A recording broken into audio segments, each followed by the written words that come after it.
If anyone would like to speak on the subject that is either on or off the agenda, just get a slip, fill it out, bring it down. I think we got that covered anyways. Okay, with that, let's just have a pledge. And we're gonna make Lyle do this one.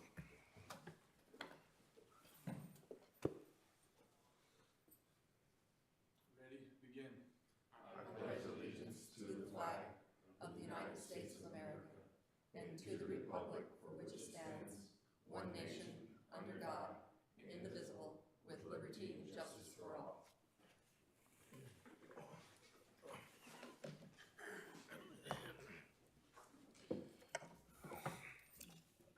Okay, can we get a roll call, please? Chair Algauer, Here. Vice Chair Hicks, Commissioner Beck, Here. Commissioner Chester. Here. Commissioner Higginson, Here. Commissioner Snodgrass. Here. And Commissioner Vick. Here. Thank you. Okay, with that, do we have any public comments? No public comments on items that are not on the agenda. Okay, thank you. Then we'll move to our consent agenda, and we do have June 7th and June 28th minutes to do. So let's go with June. I do something wrong? Oh, no.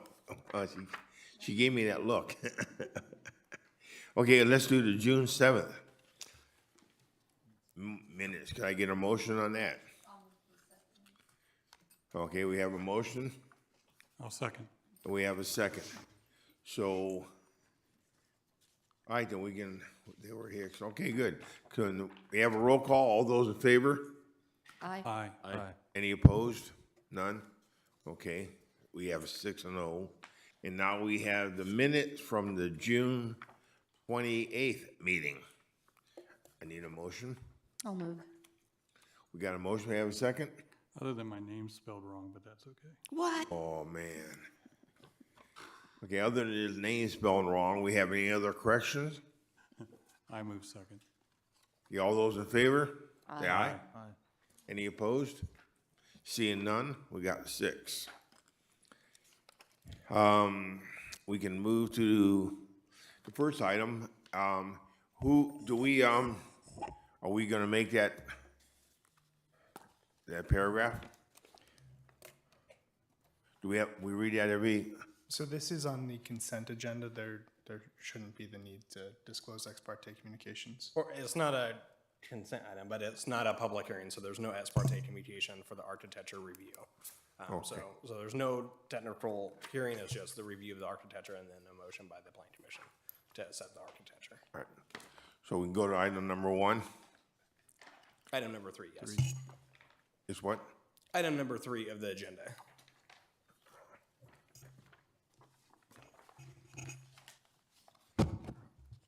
Item number 3 then, that would be the number 23-091. That is correct. Okay. And we have an architectural review on that.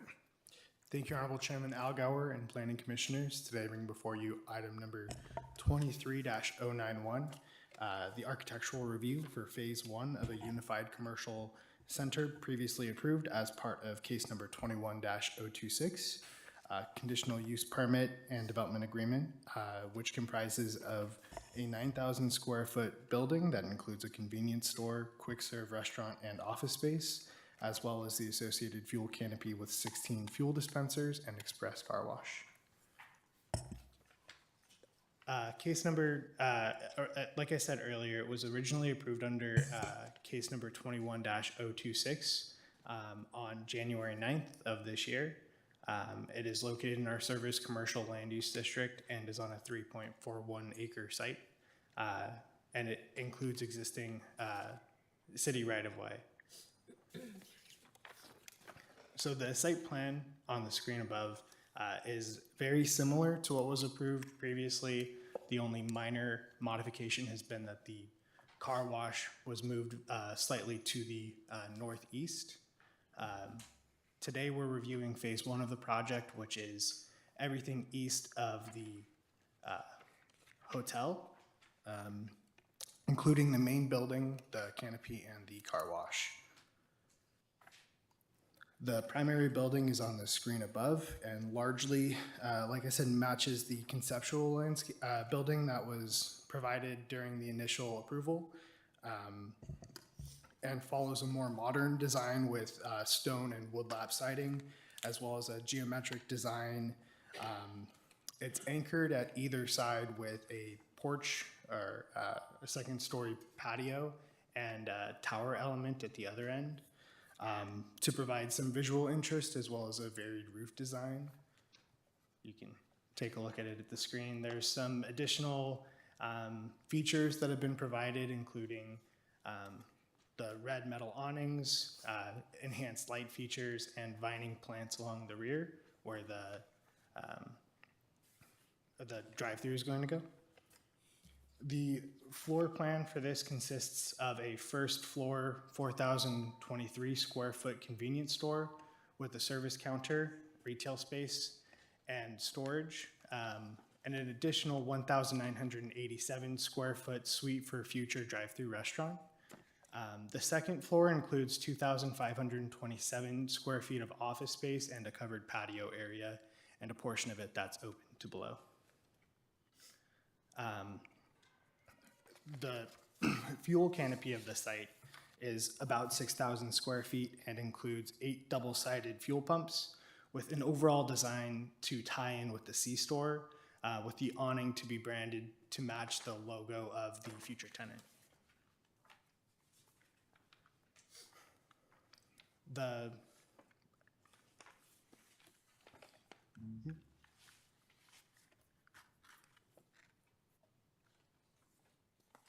So you can see it above. The columns are designed to match the C-store. Having a little trouble getting to the next slide here.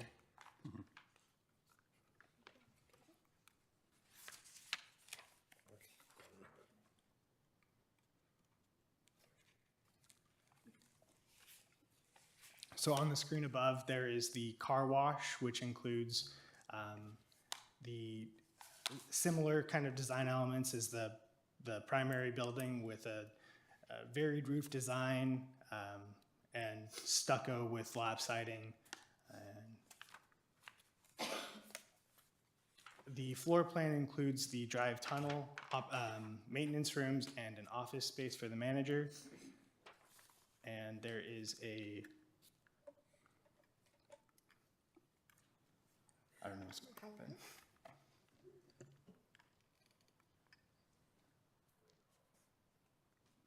We're having a little technical difficulties over here.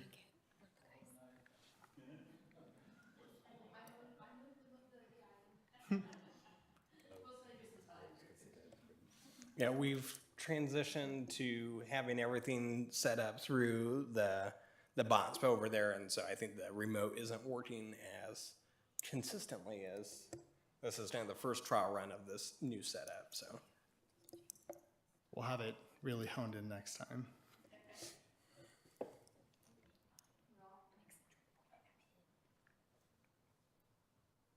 Okay, so the applicant did provide a rendering video of the site with colored elevations, which we hopefully have ready.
So I do want to note that as a part of the architectural review, it was noted that some of the colors were less true tone than they should be, and so we do have a colors and material board for the planning commissioners tonight to review.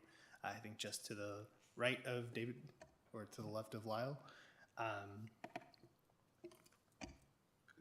As a part of the conceptual landscaping that the applicant has provided, there are perimeter plantings including crepe myrtles, Canary Island pines, Mexican sycamore, as well as a variety of shrubs and ground cover, with particular focus on the Oak Glen Road high visibility corridor that goes through there. And it is ultimately to be reviewed by the city's landscape architect. Although he did not provide any initial feedback, he thought that the initial review was consistent with the city's design standards. So the applicant is not here tonight, but I'm happy to answer any questions that the planning commissioners may have. I have a quick question. That bright red that's on there is being replaced by the brown red? So it's not getting replaced, it's more of just a rendering failure. Sometimes the screen can make things look a little bit Okay. sharper than they are, so it's more of a rust red that they're using, yeah. Cool. That was my only question. A big old Staples looking building hanging out down there. So, yeah. Anybody else have any questions for staff at this time? No, I don't. And you say the applicant is not here? Okay. Then I guess we'll close the public hearing and we'll move right back to you commissioners. We did receive, I guess, a request to speak on this item from a member of the public. It is not technically a public hearing, but if the commission would like to hear the comment from that member of the public, they can certainly do so. So you want to hold off? If we want to call them up, Dr. Hanson Wong did submit a request to speak on this particular item. Okay, so we open the public hearing. Just provide comment. Yeah, it's not technically a notice public hearing, but they did submit a request to speak on this item. Okay.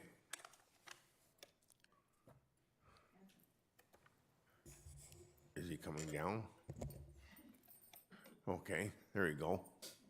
Get on the same page. Good evening, sir. Could you state your name and address for our records, please? Good evening. Thank you for allowing me to speak. Hanson Wong, 35150 Court Street, Thank you, sir. California. I'm old enough that I try and learn from each event that we had. And because of our prior event, I noticed that there's signage on this particular project. We're at the beginning of this project. I would like to make sure that the builders know our signage requirements so that we don't have to go through another debate about whether we should allow a signage once they put it in. Only comment. Thank you. Thank you, sir. Is that it on this item? That is correct. Okay, so now we're gonna close the public hearing. Let's try it again. And now we move back to the commissioners. Anybody have any motions or any questions or? I'll make a motion, we approve. I second. We have a motion and a second. Any other discussion? All right, seeing that, all those in favor say aye. Aye. Aye. Any opposed? No. We have one no.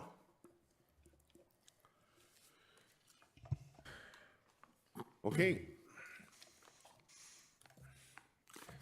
Item passes, so we move on to item number 4. Number 4, which is the old business, but we'll have to open the public hearing for this item.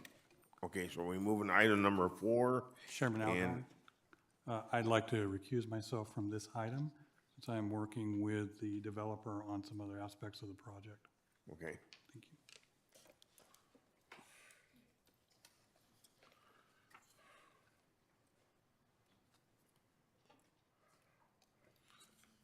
Okay, with that, we can just, we're asking for a major variance for an increase in the attached building sign.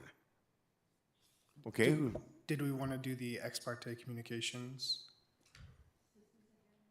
Yeah, this is a public hearing, so we'll have to open the public hearing and then do the ex parte disclosure. Okay. So you want me to, I'm sorry. Say, open the public hearing and then request the commissioners to provide any disclosure of ex parte communication. Okay, so we'll open a public hearing on this item. And do we have any ex parte communications? Anybody have any problems? I don't have that paragraph with me, Ben, I'm sorry. So anybody have any relation or feel they should excuse themselves on this item? No. We've only got the one. None. No. Okay, then we're good. We got 5 no's, so we're good to go. All right.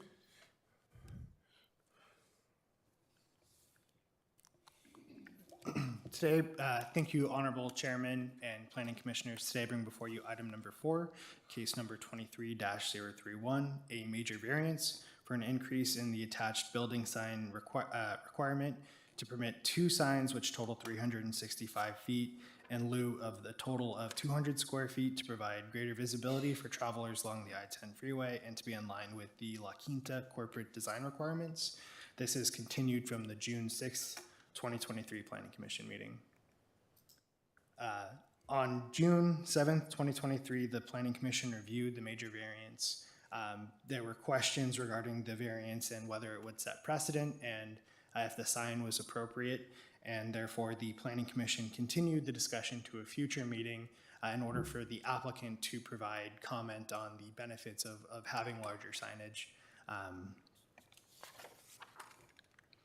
The Del Sol elevations were reviewed during the February 20th, 2019 Planning Commission meeting, and the proposed Del Sol elevations showed a architectural review that had similar sized signs to what is currently shown in the packet.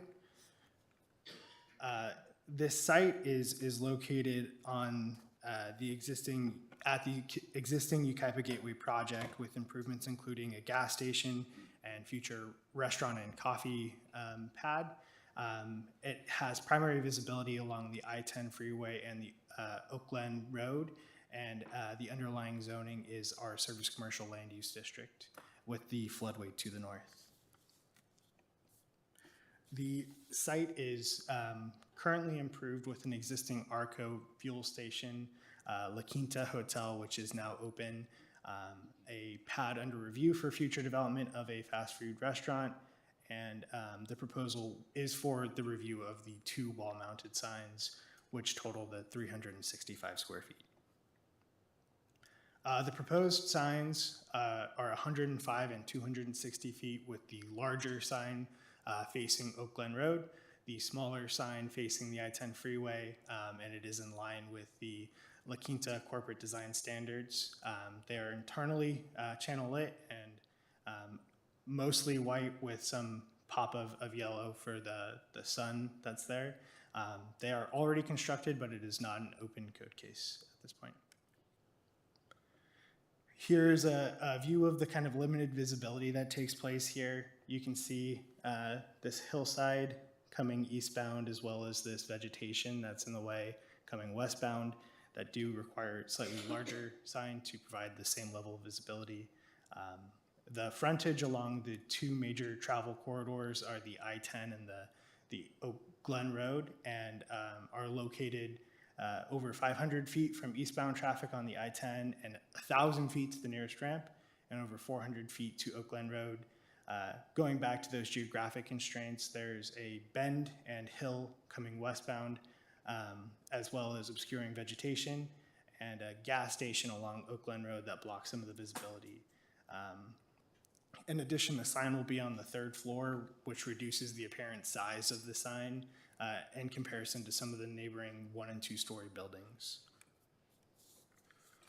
The scale of the sign, reviewing to some of the neighboring 1- and 2-story buildings, they often along the freeway will choose a much larger sign and go for the full 200 square feet that they're allotted, including the Golden State Glazing and Markarian Law Office, which have building lengths of only 170 feet, respectively.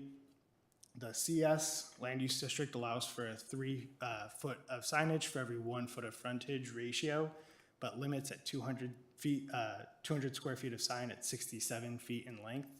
And at over 275 feet in length, the La Quinta building is 4 times the length of the typical building that cut off.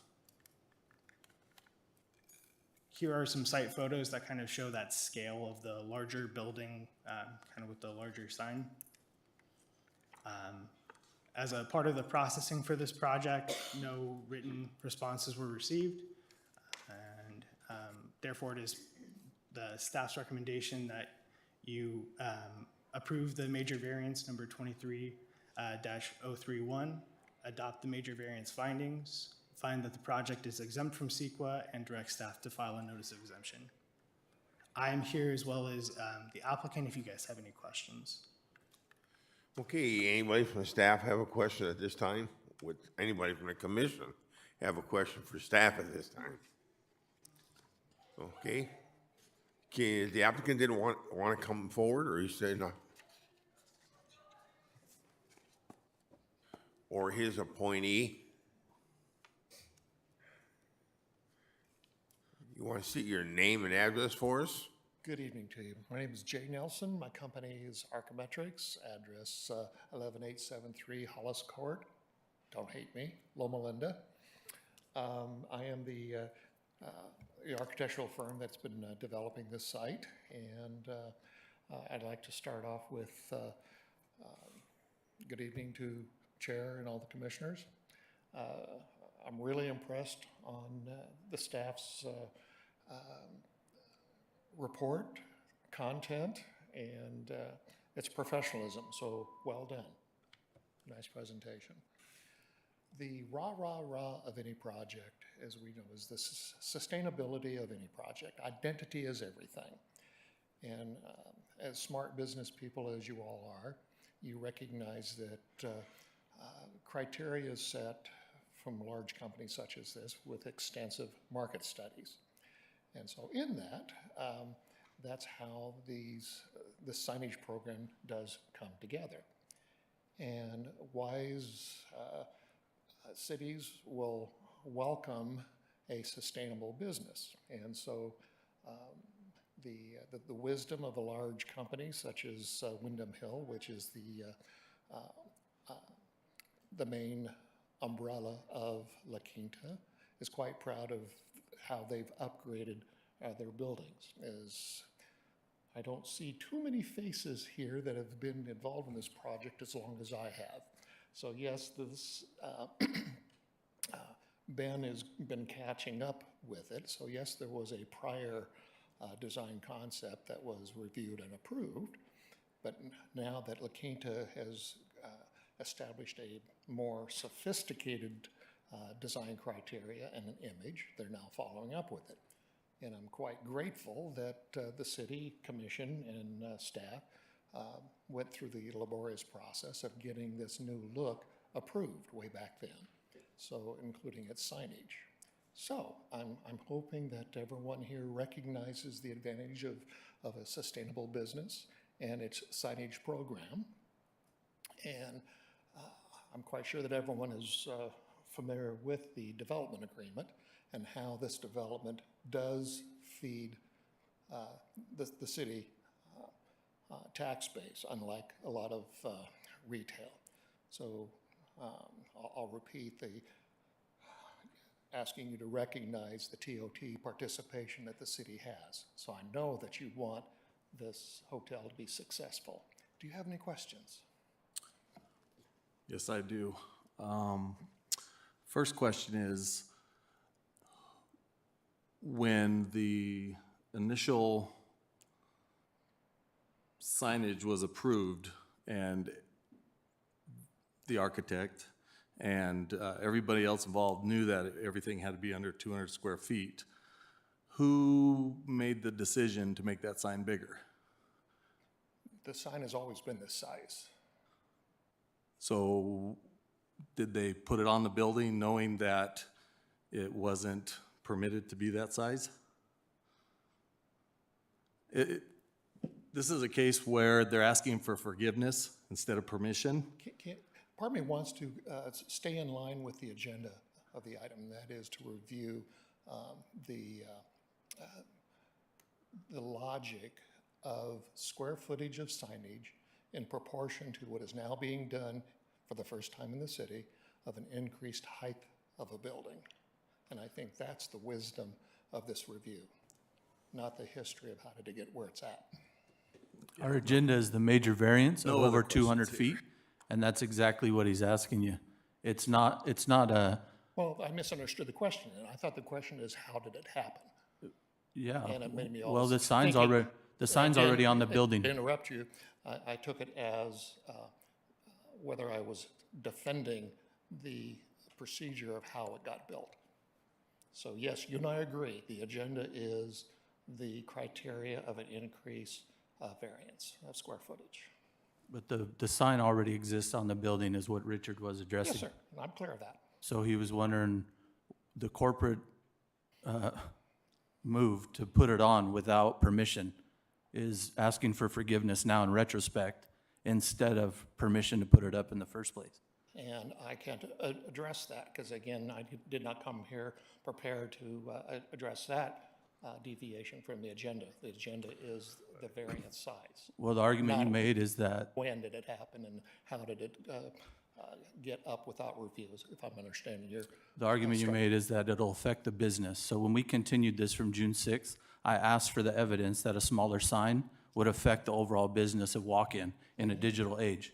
So aware of that question, do you have evidence that the sign adjustment is worth it to their business? Yes, we did hear that request, and we tried to get that letter and presence of La Quinta Corporate to be here to be more precise of those answers instead of my opinion and understanding of it. So everyone apologized that A, that letter's not here, and B, the president of Woodland Hill could not make it tonight. Okay, go ahead. I actually visited a couple of the other La Quinta locations, and I noticed that they were smaller at other locations. So I was just wondering, is there a standard size company-wide? Because when I went out to the one, I mean, I didn't stay there, but the one in the Victorville area, it was smaller in size than the one that's here in Yucaipa. So is there an industry standard for that chain, or? So for this Del Sol product, this is the standard size. I can't say what was built in Victorville. I'm not familiar with it. So again, this prototype is called Del Sol. And in order to, another factor for everyone to recognize is this developer trying to maximize the TOT return for the city. This is the first and only largest building of the room count that there is. So this was a very lengthy process to get La Quinta to approve this increase of rooms. We both remember some conversations of trying to get more rooms by going an additional floor height. But the feedback back then, there was restrictions from fire department. So again, it is a bigger building, and hence it is not the architect that established the sign size. It is Wildham Hill, or Wildham Hill Corporate La Quinta established this exact size. So as the architect, are you aware of sign limit in the variance before you submit a project? I didn't, You are the architect that designed this, no? not the architect, I am the architectural firm. And just to be clear, I don't want to be misrepresenting my credentials. Getting back to, if I was the entity that was submitting the sign permit, then yes, I'm very familiar with it. Also, don't hate me, I'm also a planning commissioner for the city of Loma Linda, and of which I stepped down of my duties of meeting today so I could be here to be helpful, not only to the city, but to the developer. Well, we appreciate your time, but, yeah, it just seems to not getting questions answered, I guess. I mean, the architectural firm that put forward the building design, what was your role in that to submit it to the city? If you're the architectural firm, you receive a plan as is, submit it, and There's no adjustment based on the city it's going in? The sign package was not part of my scope of work to submit it for plan check. Thank you. Any other commissioners? Stacy? No? Okay, thank you, sir. Thank you all Appreciate for your it. time, appreciate it. We have any public comments on this one? We do have one public comment Okay. on this item. Hanson Wong? Hi, thank you again. I'm talking too loud, I think, or I'm too close. Anyway, Hanson Wong, 35150 Court Street, Yucaipa, California. So, couple of things on signage. You have signages as corporate standards, and you have your branding that you need to have. You also have signage to bring in business.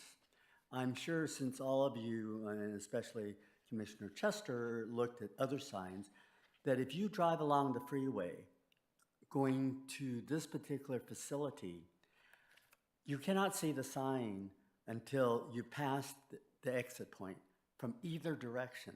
So the ability of it to allow you to get more business doesn't seem as much there as, you know, if you have a wider area of great visibility. If it's a matter of corporate standard, they don't really care about visibility. They just say, this is the way we want it to look. I'd like to learn again from prior events. If we were errant in not letting them know what the signage requirements are, then we need to change the way we do it. But if they did know, then being a good corporate business that we want, they also need to work with the city and work with us to let us know ahead of time, look, this is what we need, this is why we need it, and get the variance ahead of time. There's no reason they couldn't have done that, knowing that difference. And so I just am concerned about giving them the allowance if they truly knew about it. So we want to be business friendly to grow our city and to have things that people coming by will stop at our city and visit our businesses. But we also need to be partners with businesses that are willing to work with us and not willing to work around us. Thank you. Thank you, sir. Was there any more, Ben? No other public comments. Okay, with that, we can close the public hearing, and we can move to the commissioners. Stacy, you want to go first? You got any comments? I will say from, I have a lot of experience in marketing and economic development, and I do know that this hotel will positively impact the city. We have a lot of festivals coming here with our Five Winds Ranch along with the YPAC. But if we allow businesses to have this ideology of asking for forgiveness after they do something, are we opening the floodgates? So that's just the only thing I have to say. Richard, yeah, I have nothing to say. nothing. Sue, you have anything? I have a question for staff. What happens if this fails tonight? If it is denied, there is a few different options. One is that the applicant can certainly appeal the decision to City Council. Alternatively, the City Council also does have the right to call up any Planning Commission decision and evaluate it as its own separate hearing as well. What does that mean? It means that if two different City Council members independently say, hey, I want to have a discussion about this at City Council, if the city manager receives two separate requests, then we call up the item for that. And there's a number of different cases where that has occurred as well. Or the third alternative is that the applicant chooses to then modify their proposal to not trigger the major variance requirement and come back for permits related to that as well. So I'd just like to mirror what Dr. Wong just said and what Stacy said. The economy would do great. They're already operating. But I don't like that it's been 2 meetings in a row and no representative from the hotel chain or the company has shown up to answer questions. The sign went up before it was permitted, and from what I understand, they haven't even been cited for it. Whereas one of our residences last month a homeowner here in Yucaipa not only was cited for the same offense, but paid some fines for something, so that bothers me too. The sign itself doesn't offend me at all. It's proportionate to the building. I just don't like to me, the perceived arrogance of the owner and company itself right now. Okay, Lyle? Yeah, and that's the problem I have. From June 6th, we spoke about it and just asked for simple information, that if the reduction of the sign size would affect bottom line for the business and the evidentiary process of that, it was completely ignored. It's all I asked was some evidence to show that the reduction in sign would adjust the thing we were reminded of, your guys' tax obligation to the city is solely based on the size of this sign. Then show me the evidence that that sign affects the thing that you spoke to us about. It was not brought forward. It was a simple request almost a month or 2 months ago, and it just wasn't met. So it's hard to, have a conversation when there's no progression forward from the last time this was on the agenda. If I may add in, certainly I share and understand the frustration of it would have been helpful to have someone from corporate just to help identify their corporate standards and the basis for it. In terms of the variance application itself, it is helpful to note, though, that the decision-making is less driven by kind of the economic bottom line of the applicant or that related stuff. It is a physical element of it, so the findings for the variance address physical elements that are unique to this project that are different than other sites that would have similar constraints or unique constraints. This is much more of a physical element about what's happening on that site rather than just how does it impact their business operations. And so I just want to make sure that that is understood, that even if it did increase visitors or didn't, that itself is not necessarily the basis of the Planning Commission's decision. Certainly drives perhaps why the applicant chose to go for a larger sign or not. That may be their motivating factor, but from the lens of the Planning Commission and our development code, we need to make sure that we're looking at it from the physical attributes of the site and the request rather than the economic side. But the inferred consequences of the size differential is business and an impaction on the town being a failed business. So, I mean, you could say divide the two, but the only reason for a bigger or smaller sign is the impact in business. So the argument was that if it does affect business, nobody wants a failing business. So, okay, we'll make the variance because if you believe and can show the evidence that it has an effect on it, okay. And then even the applicant's comment was that to be reminded that La Quinta offers a huge tax implication in payment to the city. Well, nobody wants to hurt that. So, I mean, I get you saying that the reason to deny is based on physical, but the underlying factors to the reason for the physical is not separated. It's one and the same. Okay, thank you, Lyle. You know, the signage being on the side of the building is I feel is better than to have a tall 50, 30-foot pole with a large sign like that. Yep. You know, I think, again, they went ahead and they put it up without permission, thinking that, oh, well, we can get away with this, or we can, however their thoughts were, they still put up a larger sign. But then again, I think coming from a different aspect, the city does need it, and it does bring in a lot of revenue. So they made a goof or made a mistake. I don't feel by denying them because the sign is too big. I think the sign fits the building because it's a big building. So that's just my thought on that. I just want to go on record to apologize to Richard. I didn't mean to jump in out of frustration for you, man. Okay, can we get a motion from somebody? Can I ask one more question? This project's been going on for a while. Was the developer or owner or the architect firm in discussions throughout the years? Was it implied that this sign would be approved, or?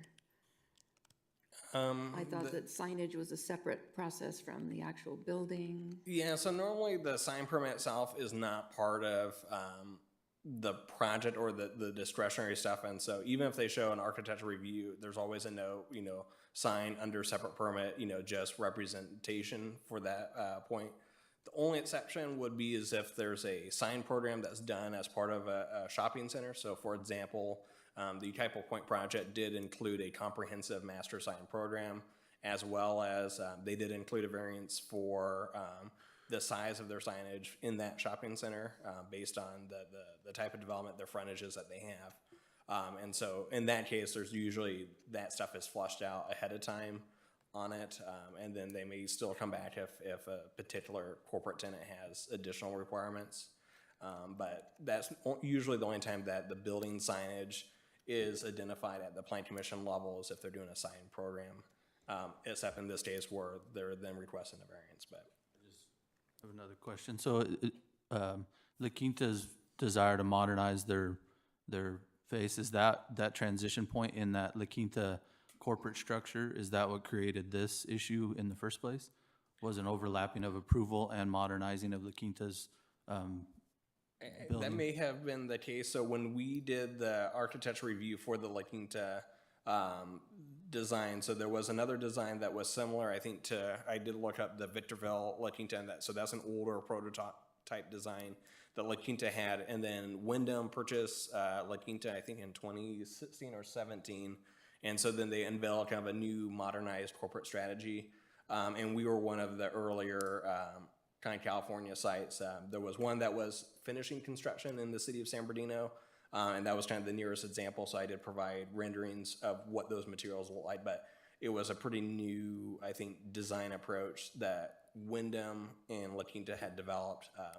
And so when it went through the review, it was a pretty new approach that company had established. And so now it took a few years for it to go under construction. I'm sure as everyone has watched that site develop. And then kind of now is, it sounds like whoever their contractor was certainly had a bit of hubris and put it up without permission, so. Okay. Anybody else have any comments here or motion?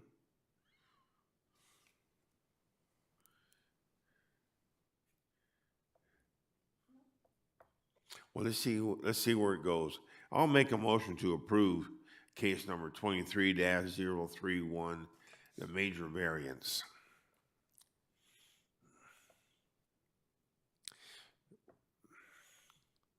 Okay, we don't have a second, so it'll die. So the project, So unless there's a second motion that anyone has, they can either be a motion to modify the proposal, a motion to deny it, or certainly if there's no action moving forward, then the project dies based on the lack of a motion for approval. I made a motion for a continuance 2 months ago with no response. So I think their battle now is with city council to override our decision. It seems to be where it's going. As all it took was a little effort to do as we requested as a city, to work as a partner, like Mr. Wong said, and there was no effort at all to just bring some kind of conversation to the table. So. I have a quick question before we vote on that. Is there someplace in between there, between the 200 and the 365? Is there any kind of motion, or where La Quinta could come back and say, look, okay, we came down, but we're still more than the 200 square feet. Maybe we make 275. I don't know, just as a thought. So that could be certainly something they could come back with if the project dies. A new proposal that, let's say, maybe is a minor variance or kind of a little bit less of the threshold. Alternatively, the plan commission can certainly talk with the applicant's representative and say, hey, would you be amenable to maybe something that's at this scale, that's closer to our code, or maybe each sign falls within the individual permitted sign area versus one that's, considerably larger. And if they're able to agree to that, then that's certainly the applicant's ability. Given that it's the architectural firm and not the corporate, I don't know if they'll have the authority to make that determination tonight either. And they could certainly run it up the flagpole, so to speak, with their corporate tenant too. Okay. We do have a motion on the floor by Lyle. Didn't have a motion. You didn't? Oh, I No, thought. I mentioned that I'd motioned to continue Oh, I last see, time. okay. To give the applicant an opportunity to address our concerns, and it was nothing, so. What is the threshold to go from major variance to minor variance? Just so we have a number we're looking at as far as code. Let me double check. I don't remember the exact. I mean, I don't think it matters for this meeting, but it'd be, I guess, valuable information to the applicant to take back to his client.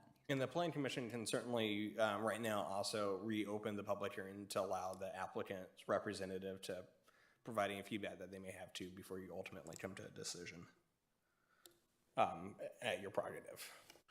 So we can reopen the public hearing and then bring the sponsor or their representative, if that is the Plan Commission would like to do that, to maybe answer any last minute questions before ultimate thing. But I will try to pull up the variance code section real quick.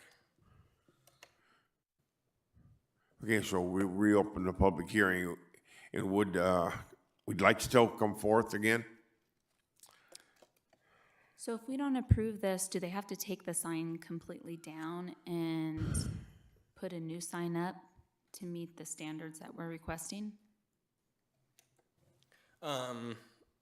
Short answer is technically yes, but they do have the right to appeal the decision to city council. So if that happens, then city council would make the final vote. And then depending on what their vote is, then that would trigger whether or not the sign gets to stay if council ultimately approves the project, or if they deny it, then yes, the applicant would be responsible for redesigning the sign and submitting one that is compliant with code. Is there a fine that's associated for the city because they didn't adhere to the original guidelines? At this time, no, because applicant, when it was discovered that had put up the sign without permits and required this process, the applicant has been responsive through that effort. And so normally with code enforcement, if the applicant is responsive, they receive, hey, you're not supposed to do this.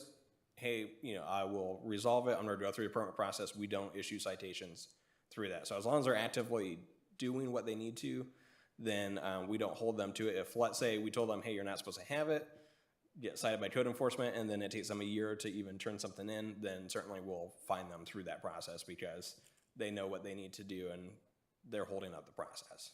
Okay. Did the applicant want to? Yes, please. Again, if I need to identify myself, like Jay Nelson, Archimetrics. And thank you, commissioners, for allowing me to speak one additional time. I'd like to take this opportunity to make some clarifications on a few things that I understood some of the commissioners say. Some of them, I think, are assumptions. Those assumptions is the developer doing willy-nilly and, okay, I'll do this without a permit and go ahead and do it and ask for permission later. That's an assumption of yours. And so I'd like to clarify that that is an assumption and not fact. Additionally, the issue of willy-nilly totally ignoring the request of professional response from Wyndham, that no efforts were done at all. Again, that's an assumption, that's not fact. So I just wanted to make those clarifications. Okay. Now, next step is if we can all set emotions aside of the process of this development. I'm finding some pride of the achievements of this developer, of what he's giving to the city of Yucaipa. So let me touch on sign size. So could it be done smaller? So let's assume that he did follow the correct procedure. So again, let's set the emotions of shame on you. Let's set that aside. So could he have chosen a smaller sign? It'd be my assumption from the other hotels that I've done that a developer can say, okay, my project can no longer pencil if I do that big of a sign. I want to do a smaller one. So all of this adds up to a higher investment from the developer to do the best that he can. So hence, following the prototypical sign size, and he spent the additional money. So just some quick background. Now, if it satisfies some of the commissioners that a higher up representative from La Quinta can provide satisfactory information that the sustainability of the building is based upon the sign program as proposed, as built, not permitted. I'm trying to make sure that I'm using the correct words with you. If that's acceptable, then we can put forth those efforts one additional time. We all have busy lives right now, vacation times, et cetera, not to make excuses for corporate people, but I can understand issues of not being available to be present. I'm quite sure that if I understood him correctly, originally he was going to be here in face-to-face with you, so hence the setting priority of doing that and not providing a letter that I can pass over to you. So a little bit of background. I'm hoping that's helpful. Okay, any additional questions? Anybody have a question? Thank you for your time. Thank you. So that's, again, close the public hearing, and we'll move back to the commissioners for some kind, I don't see continuing it to see if they can come back with something. This will be the second time we continued it then. Is that something? No? Okay. I see no motion, so Okay then. we're done. Okay, that's it. All right then. Yeah, so the applicant does have the ability to appeal the decision, or city council can certainly call it up too, or come back with the updated sign proposal. I did confirm, so our sign code is certainly a challenge. So they can increase 10% of the signage with a minor variance. And they can also increase 100% of the signs, so do 4 signs instead of 2 with a minor variance as well, rather than the major variance. And then they're allowed to have 300 square feet of total signage, which would include any monument signs too. So some of those numbers, depending on what they do, shuffles around what kind of the building sign square footage would be allowed through the minor variance process. Okay.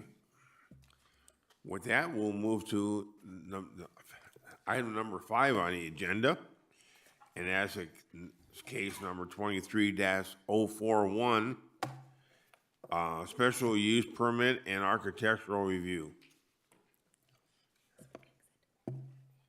Thank you, Honorable Chairman Algauer and Planning Commissioners. This is item number 5, a special use permit with the architectural review of a proposed 4,500 square foot and 21 foot tall detached metal garage, which would be located on a vacant parcel with contiguous ownership to an existing single-family residential site that is developed as 35680 Wildwood Canyon Road.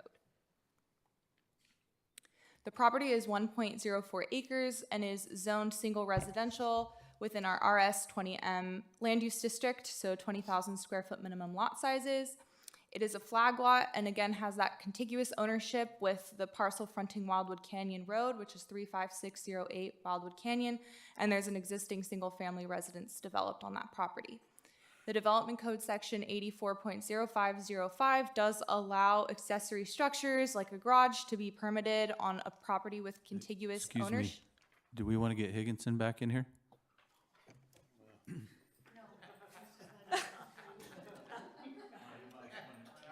Oh, we forgot about him.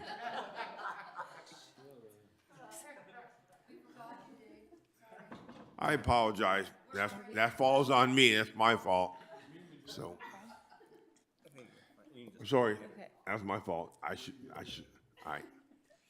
So what you missed, Commissioner Higginson, is that there is a proposed metal garage on a 1.04 acre property that has contiguous ownership with an adjacent parcel that has frontage on Wildwood Canyon Road.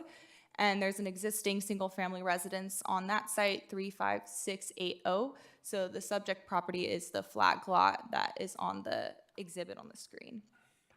And then development code section allows accessory uses on a parcel with contiguous ownership, so long as those two parcels are owned by the same person who has ownership over the property with the primary use on that site. So in this case, the primary use would be a single family residence, and ownership is the same, so it is permissible.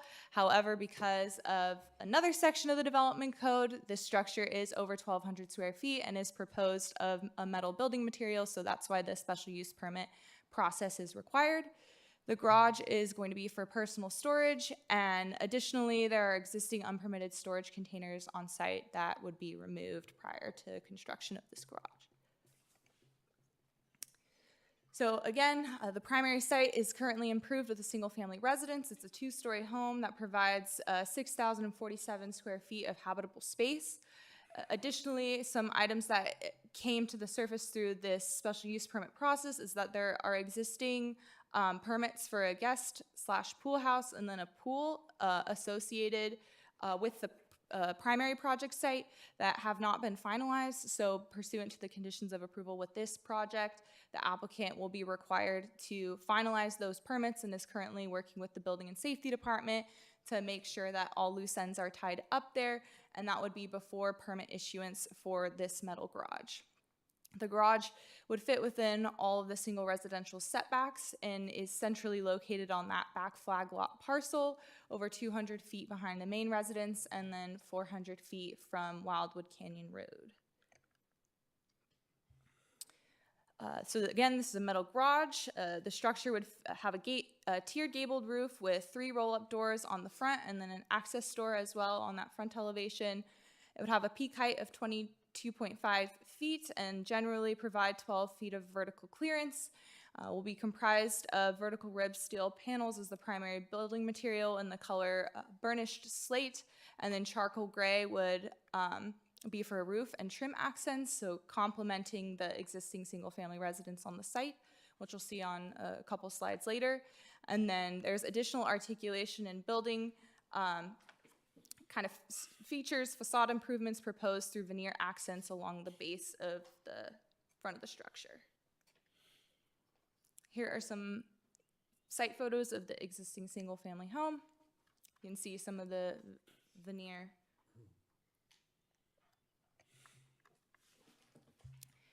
In regards to public comment, project notices were sent to surrounding property owners that are contiguous to the property, and one response was received noting some concerns related to flooding, fire department access, the future use of the proposed building for any business opportunities, and then potential property line encroachments.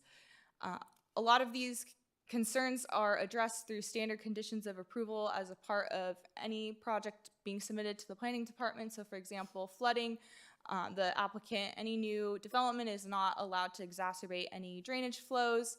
In regards to fire department access, there needs to be pavement within 150 feet of the structure and provide sufficient fire flow and have a fire hydrant within 400 feet of the structure.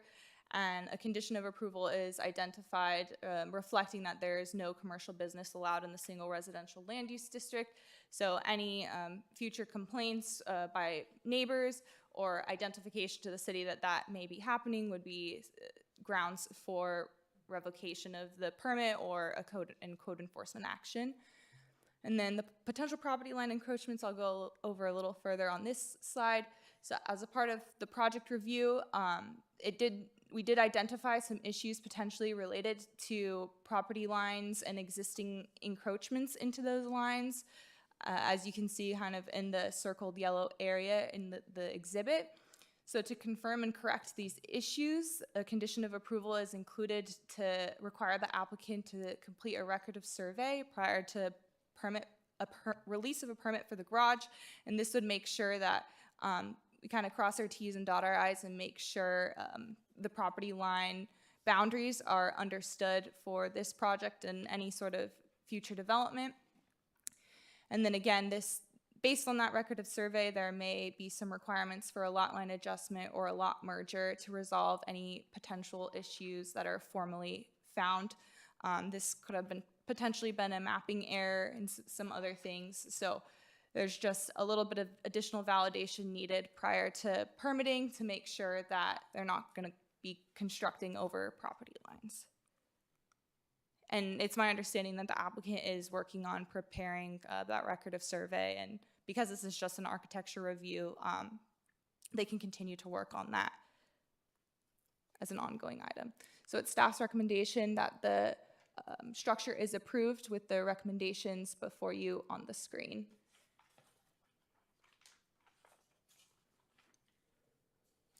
Okay. Any questions to staff at this time?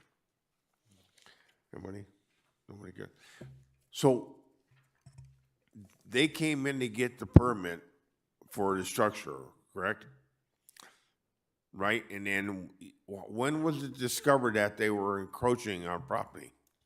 So as a part of the project review, we generally look over aerial imagery and kind of see what existing improvements are on the site. And you can kind of see, it looks like that one building on the eastern corner looks to be kind of crossing that eastern side property line, and that there may be something interesting going on there. It seemed a little abnormal, and so that's why we just want to make sure that that process is validated. Yeah, there's if you look on the greater aerial that we have, there's a few properties that seem like their physical property boundary and what's shown on the map doesn't line up. And we've had an occasion before where there was a mapping error where things got shifted around in a block, and so the lines were all skewed for multiple residences. And so normally the record of survey and finishing up that process usually has resolved it, where it's just something like a one legal description just kind of measures the baseline of all these other lines off. And that's happened before. It's very rare, but when we saw it, we're like, this seems like it's the same thing. And so we just want to make sure that it's resolved. I will also say, from an engineering standpoint, I look at a lot of easements and property lines, and I never rely on the aerial photo and property lines. There is a lot of skewing. If you think about kind of a simple way, the earth is round and pictures are flat, so property lines don't always line up with where you're seeing a fence line. So it is a very common occurrence. Just that the way that planning is handling it by getting that record of survey will show that. It's just a tolerance issue for GCIS programs? Yeah, so what's really common in when you're doing something with an aerial where you really need it to be precise, it's something that's called orthogonally rectified. And so you basically take the photo and turn it into a 2D dimension, and there's a lot of skewing that happens when you do that. If this is just off of like Google Earth, they don't do... Right, they don't do that kind of rectifying of the image, and so it's pretty common to see these kind of discrepancies. Okay, anyone else have any questions? Is the applicant here? The applicant has a representative. and Or a they're also here. representative like to come forth?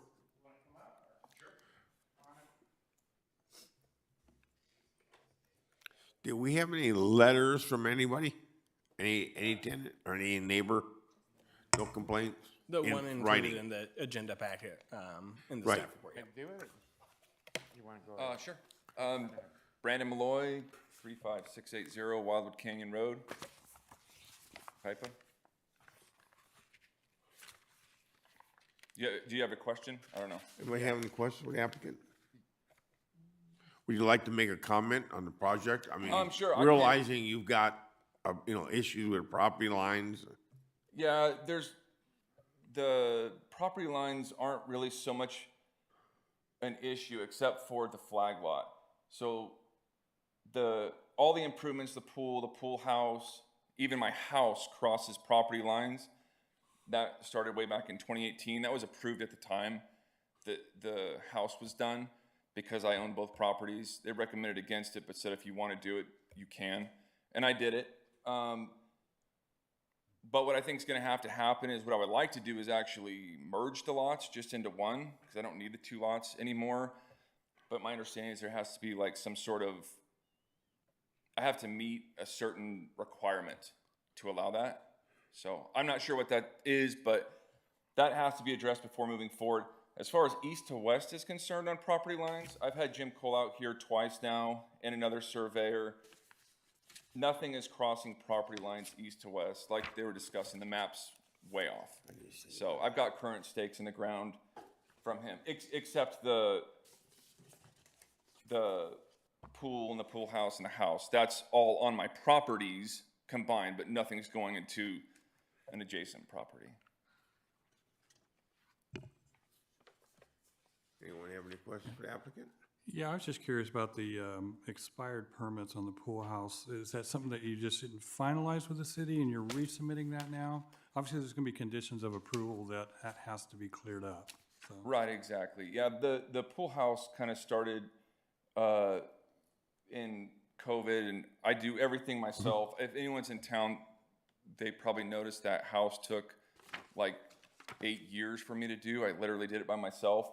Everything kind of worked that way. On the house, I was able to kind of meet that every 6 months. I had some sort of, progress to show to move along. That kind of, I ran out of time and ability, and the permit expired. So I have to just reapply and No, it's talk to him about that. I understand. I drive by it every day, so. Thank you. Anyone have any questions for the applicant? I want to make a comment that I drove by because the flag lot confused me a little bit. And when I saw what you've done there, you've done a great job on that property. Thanks. It's beautiful. Thank you, Donna. Okay, with that, thank you, sir. Yep. We have any public comments? No comments on this item. Okay, with that, we close the public hearing portion and move to the commissioners. Commissioners, we have thoughts? Start down on it. Go ahead, you came in late. Came in late, so. You get from late. No, I think it's a well use, and I think the applicant's trying to, like we've seen before, remove some of those accessory structures, clean this up. It's going to be, I think, a kind of a welcome addition. I understand the adjacencies. I think I was reading through the neighbor's complaint. The only thing I noticed was there was a big gopher snake in the middle of that picture. And I thought that was pretty interesting. So anyway, protecting the wildlife. So I don't have any concern over the project. So. Okay, Stacy?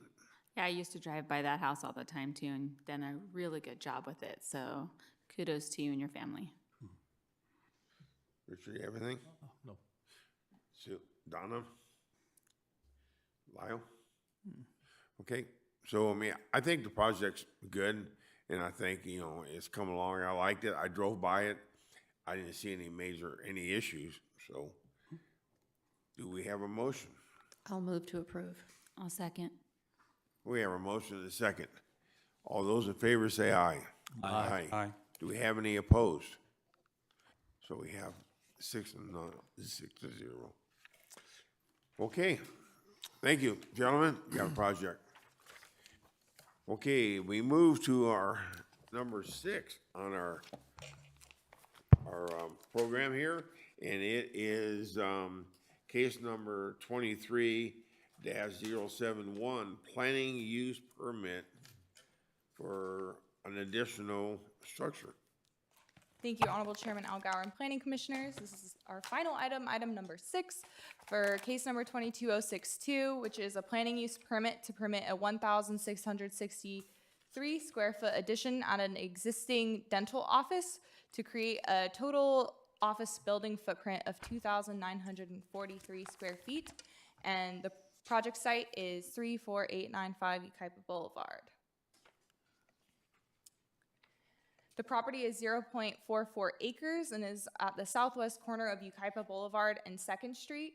The land use designation is general commercial, and the project is actually just outside of the limits of the Uptown specific plan, which is directly to the east of the site.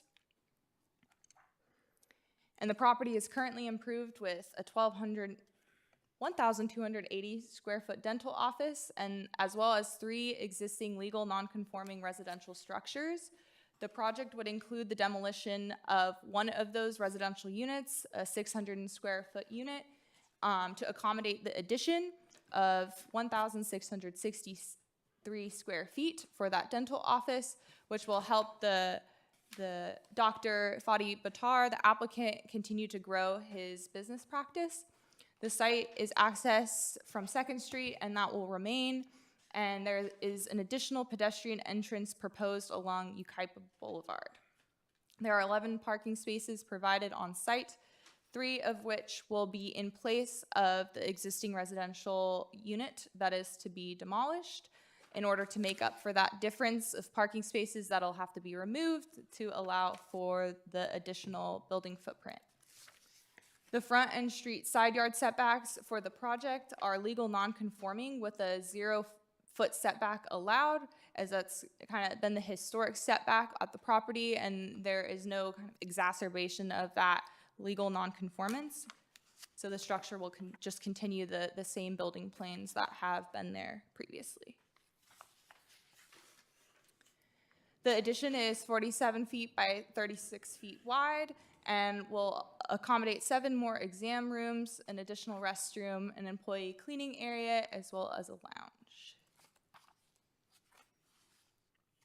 In terms of the elevation and the facade of the structure, the building will maintain the same peak height of 18 feet. And the existing wood shake mansard roof will be replaced and upgraded to a metal roof, which will comply with current fire code requirements while also resembling kind of that original building material. The front elevation will mostly be coated with a neutral plaster finish to achieve a smoother and more modern look, but there will remain some of the front, I'm blanking. The blocks. Facade, yeah. Original facade, character. It's okay. I'm having a moment. It's one of those nights. We were in training for permit software all day, so yeah, the brick facade. Brick facade, thank you.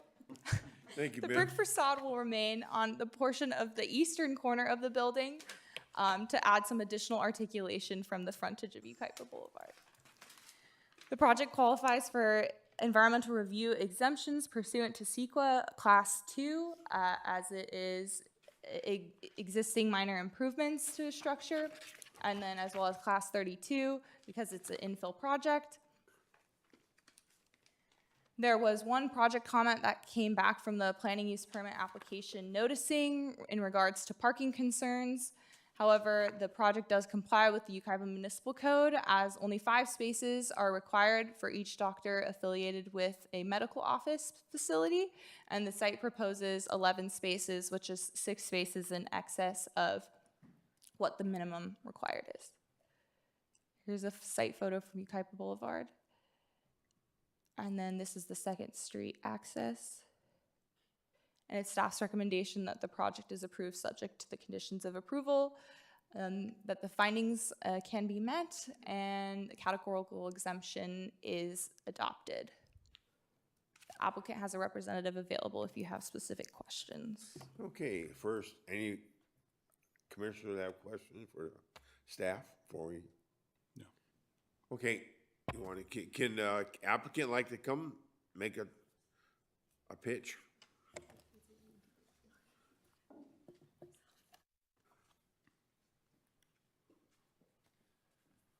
Sorry for my late arrival. I'm just arriving from Apple Valley. I attended another planning commission meeting. We thank the planning commission this evening for hearing our project. We thank the staff for helping us as well. We're here to answer questions. I know the business has been located at this particular location as a dentist back in the early 70s, Dr. Green, and Dr. Fadi Batar has subsequently purchased the business, and he's been there for several years, but I'm here to answer questions. I just want to say that I'm big proponent of any updating and of the Uptown District. I think it's great that you're willing to spend your money here to bring some beautification to this town, modernize it. Just every bit of it helps, and that area is coming to life. So kudos to you for investing money into that area. Anyone else? No, I agree, and I think just obviously a lot of these mixed projects where you have residential and the commercial, and the effort just to try and clean those up and make it look better.